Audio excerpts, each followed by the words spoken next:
នៅក្នុងទីក្រុងបូរាណមួយមានស្ដេចវ័យក្មេងមួយអង្គឈ្មោះ Shafi Fort ដោយចង្ហាន់ពីដំបងព្រះអង្គជាស្ដេចដែលយុត្តិធម៌សប្បុរសនិងស្រឡាញ់ប្រជានុពលយ៉ាងក្រៃលែង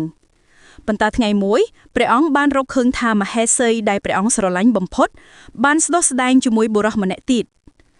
កំហឹងនឹងការឈឺចាប់បានឆក់យកបេះដូងព្រះអង្គទាំងស្រុងព្រះអង្គបានសម្លាប់មហេសីនិងអ្នកស្នេហ៍នាងហើយចាប់ពីថ្ងៃនោះមកព្រះអង្គបានស្បត់ថាស្ត្រីទាំងអស់លើលោកនេះសុទ្ធតែក្បត់ជាតិនិងមានចិត្តសាវ៉ាខ្ញុំនឹងមិនជឿជាក់លើស្ត្រីណាម្នាក់ទៀតទេដើម្បីសម្រេចកំហឹងនឹងការខ្លាចរអាលព្រះអង្គបានបញ្ជាឲ្យនាយអនុសេនាធំឬចៅជាហៅ Vizier នាំស្រីព្រហ្មចារីម្នាក់មកជារៀងរាល់ថ្ងៃ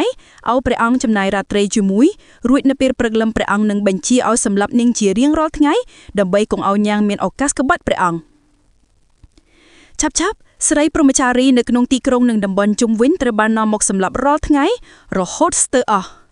ប្រជាជនរន្ធត់គ្រួសារខ្លះរត់ភៀសខ្លួនចាក់ចេញពីប្រទេសឪពុកម្ដាយយំសោកទិញប៉ិនហ្វ្លូ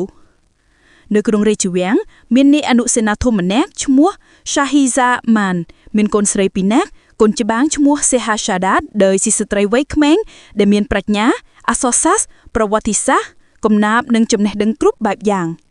នាងមានចិត្តក្លាហាននិងមេត្តាករុណាកូនតូចឈ្មោះ Dunya Sadat ជាកូនស្រីដែលស្លូតបូតនិងស្មោះត្រង់នឹងបងស្រីថ្ងៃមួយ Sehashadat បាននិយាយទៅកាន់ឪពុកថាឪពុកអើយសូមឲ្យខ្ញុំបានទៅជាមួយស្ដេចនៅរាត្រីនេះ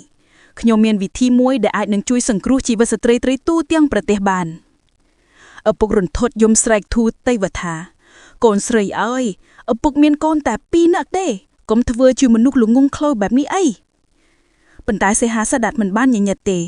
នាងបានបដិញ្ញាថាបើនាងមិនអាចបញ្ចប់ទុក្ខវេទនានេះបានទេនាងក៏សុខចិត្តស្លាប់ជាមួយបងប្អូនស្ត្រីដទៃទៀតដែរចុងក្រោយឪពុកនាងក៏ត្រូវបង្ខំចិត្តយល់ព្រមដោយយំមិនដាច់រហូតល្ងាចនោះសេហាសដាតត្រូវបាននន់ចូលទៅក្នុងដំណាក់របស់ស្ដេចសាហាវីហ្វាត់ព្រះអង្គមើលនាងដោយភ្នែកត្រជាក់ដូចជាមើលសត្វដែលនឹងត្រូវសម្លាប់នៅថ្ងៃស្អែកមុននឹងចូលគ្រែសេហាសដាតបានសុំព្រះអង្គមេត្តាមួយបន្តិចព្រះករុណាខ្ញុំមាននៅបងស្រីតូចម្នាក់ដែលនាងស្រឡាញ់ខ្ញុំណាស់សូមព្រះអង្គអនុញ្ញាតឲ្យនាងមកជួបខ្ញុំជាលើកចុងក្រោយមុននឹងខ្ញុំស្លាប់នៅថ្ងៃស្អែកស្ដេចយល់ព្រមឌុនយ៉ាសាដាតទៅបាននាំចូលនៅពេលបងស្រីអង្គុយក្បែរនាងសេហាសាដាតបានយំនឹងនិយាយថាបងអើយខ្ញុំខ្លាចណាស់ខ្ញុំមិនចង់ងាប់ទេតែមុននឹងខ្ញុំស្លាប់បងចង់និទានរឿងមួយឲ្យបងស្ដាប់ជាលើកចុងក្រោយបានទេឌុនយ៉ាសាដាតដែលត្រូវបងស្រីប្រាប់ផែនការជាមុនក៏ឆ្លើយតាមគម្លាតថាបងស្រីអាយបងនិទានរឿងពោពេញដោយមន្តកម្មណាស់សូមបងនិទានរឿងមួយឲ្យបងស្ដាប់ម្ដងទៀតមុននឹងបងចាក់ចេញទៅមែនទែនស្ដេចសាហាវីវ៉ាដែលដេកនៅក្បែរនោះក៏ចាប់អារម្មណ៍ព្រះអង្គមានចិត្តធម្មតាដោយមនុស្សទូទៅចង់ស្ដាប់រឿងកំសាន្តមុនចូលគេងព្រះអង្គក៏អនុញ្ញាតសេហាសាដាតក៏ចាប់ផ្ដើមនិទានរឿងទី1រឿងអ្នកជំនួញនឹងជីនីនាងនិទានយ៉ាងពីរោះពោពេញដោយភាសាស្រស់ស្អាតសំឡេងទន់ភ្លន់និងពោពេញដោយភាពរំភើបនាងនិទានរហូតដល់ចិត្តភ្លឺហើយនៅចំណុចដែលរឿងកំពុងតែគួរឲ្យរំភើបបំផុតនាងក៏ឈប់នឹងនិយាយថាព្រះករុណាឥឡូវថ្ងៃរះហើយខ្ញុំត្រូវស្លាប់ហើយ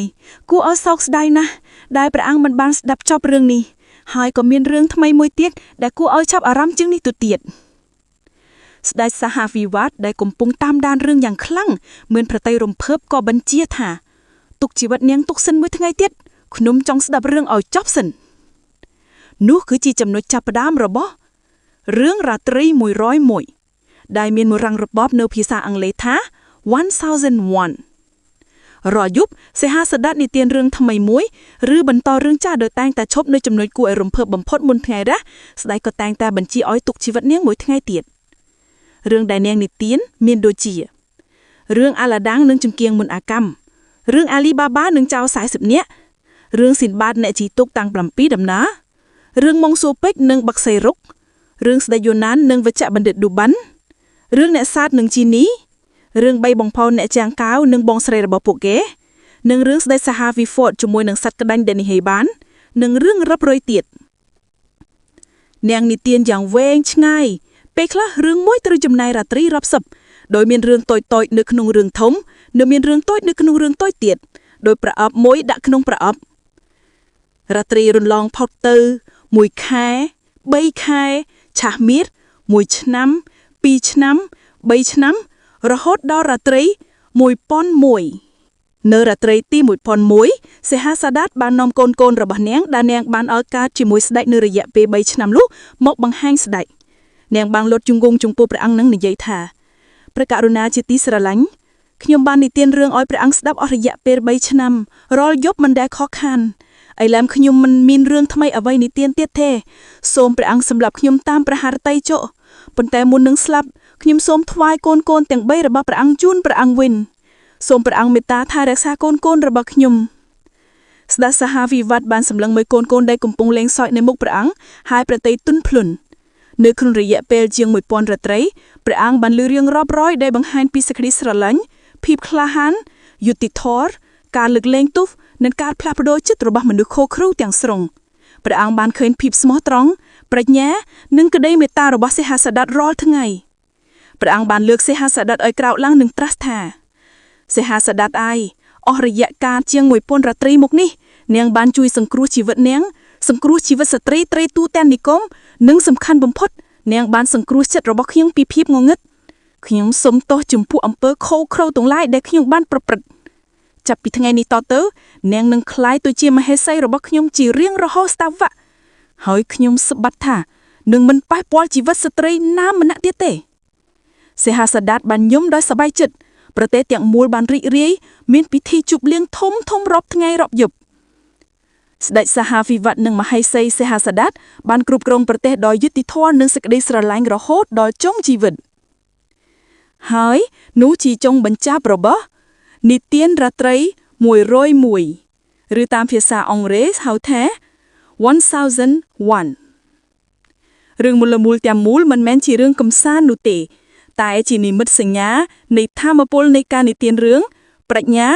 អត់ធ្មត់និងសេចក្តីស្រឡាញ់ដែលអាចផ្លាស់ប្ដូរចិត្តមនុស្សខុសត្រូវទាំងស្រុងឲ្យក្លាយទៅជាមនុស្សល្អបាន